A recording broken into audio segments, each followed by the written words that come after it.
The next example that I want to look at is this one here, p squared minus p minus 6.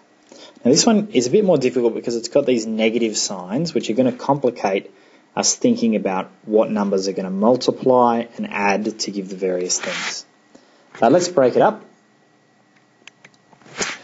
Remember, I look at the constant term. In this case it's a negative 6. And remember, I'm looking for two things that multiply to give that negative 6. And I look at the coefficient of the x. Now remember, there is a 1 here that we just don't write in. So the coefficient here is negative 1. So we're looking for two numbers that add to give negative 1.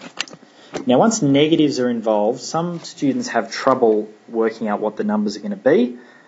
Something you can think about is these signs and what hints they give you. If two numbers multiply to give a negative, that tells us something about the signs on those numbers. We know that a positive times a positive is a positive, and that a negative times a negative equals a positive. If the two signs are different, then the result is negative. So if I have a positive times a negative, I get a negative. Or if I get a negative times a positive, then I'll also get a negative. Now, if the result of this multiplication is negative, so it's one of these here, tells us that the two numbers have different signs. One of them has to be positive, one of them has to be negative. So I'm looking for a positive and a negative number. And I can see here that when I add the positive and the negative number together, I have to get a negative answer. So that tells me that the value of the negative number has to be bigger than the value of the positive number. Okay, that kind of makes sense, because if I had, negative 5 plus 2, that's going to be negative 3. If the 5 was the positive one and the 2 was negative, that's going to be positive 3. So because the result is negative, the larger valued number has to be the negative one. So armed with that knowledge that I need a positive and a negative number and that the negative one has to be bigger, I'm going to start thinking about what numbers I can divide 6 by. Okay, 6 has only a couple of options. 6 and 1 multiplied together will give me 6, and 2 and 3 multiplied together will give me 6.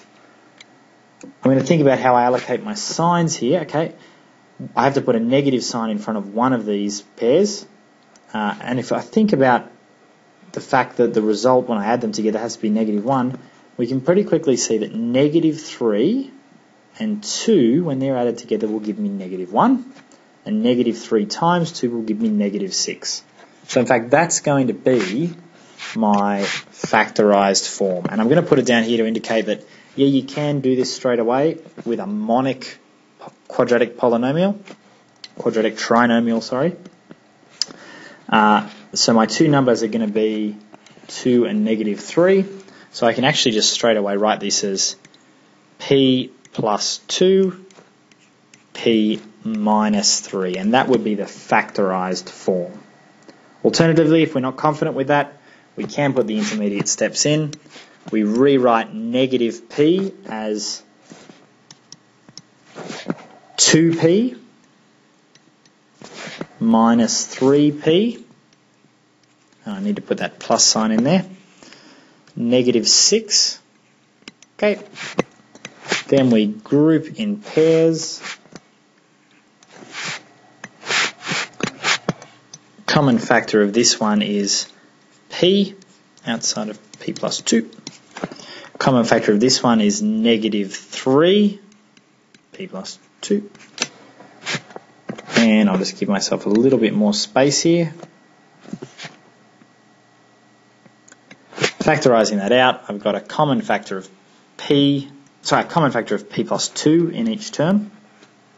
So I can pull that p plus 2 out the front, and I'm left with p minus 3, which is what we got by just sticking those numbers straight in the bracket. I do want you to understand, though, what is happening on these steps, because that's going to be important in our next video, where we're going to look at the non-monic polynomials. That is, Quadratic trinomials where the number here is not just a 1, but a 2 or a 3 or some value other than 1.